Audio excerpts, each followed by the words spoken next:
Good morning. In this video, we're going to do a quick starting a case and then adding an entity. So I'm going to walk through some of the items of the entity. Start the new case. This is going to be, let's do case 007. Investigator name, Jeremy. And this is an update from our original or initial release. Did add a few more items in, not just this, but the evidence items too.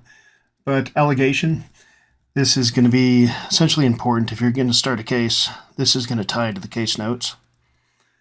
So this is going to be, let's do,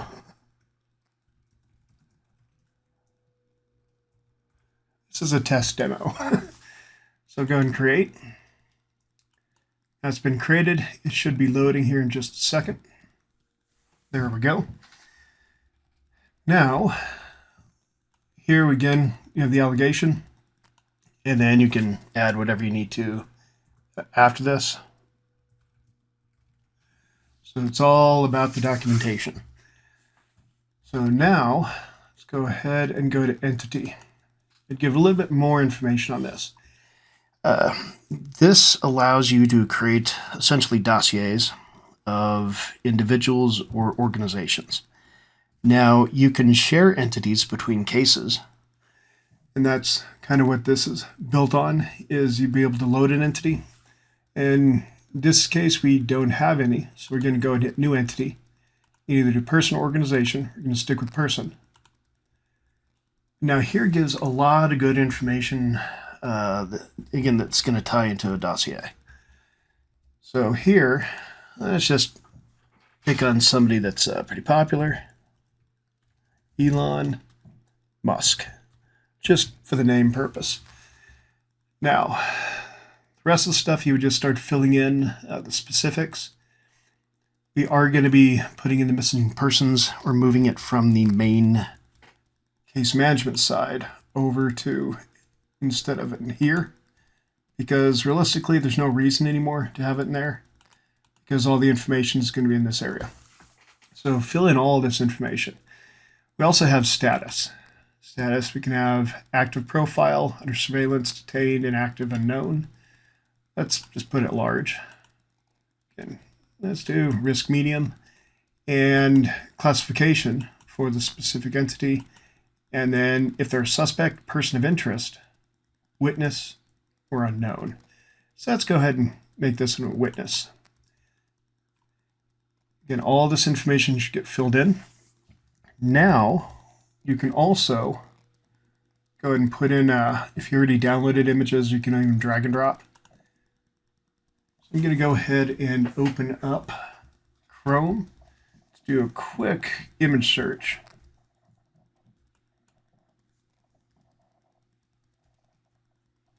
Go ahead and don't sign in.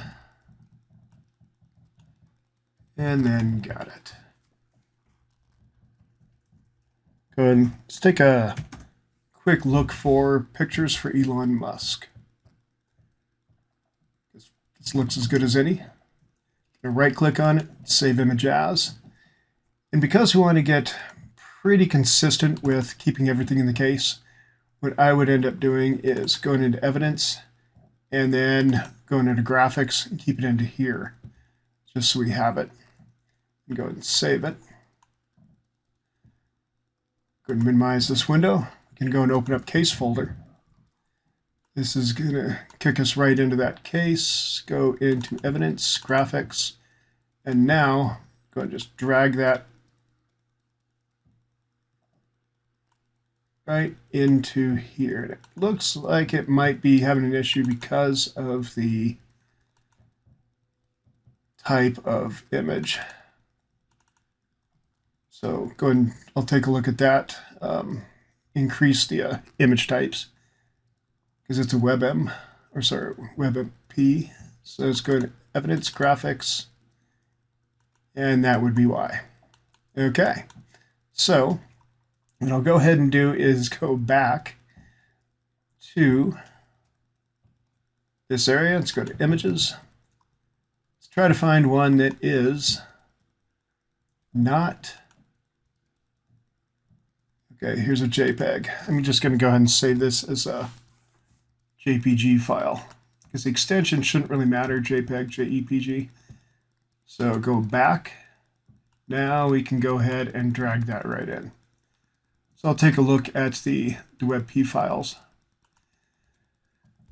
But either way, we can add multiple images in it. Same basic principle, you can either drag and drop, add it here, remove them if need be. As far as the investigation metadata, background history, a lot of this stuff is going to be added in based off of different types of other tools that you're going to be running or tabs, like OSINT data. But all in all, what you're trying to do is fill in this information so you have it ready for your other sections. So I didn't put much in here. So right now I'm just going to go ahead and hit dossier. Now it creates this little Intel report. So again, it's going to take a lot of the content or information related to the stuff that we did have in that previous area. It does create a JSON file, and then this is the dossier file.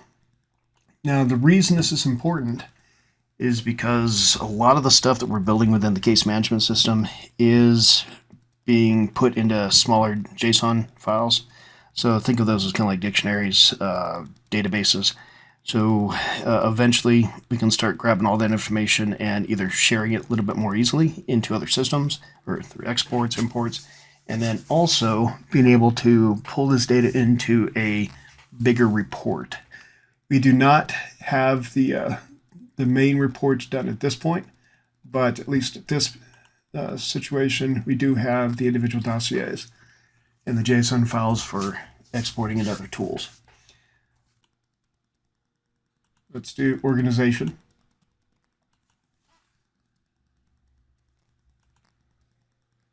Now with the organization, it's going to be very similar. So again, you can drag and drop the maybe logo or images related to the organization. Let's go ahead and put in Tesla. And then going back to the whole process, what you're doing is just filling out all the information you can related to that suspect organization or organization of interest.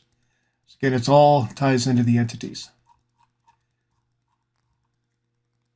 So going back, we're going to save dossier, and now we have an entity for Tesla. So if you did go into something like OSINT, you can pick from either the individual person of interest or the organization of interest.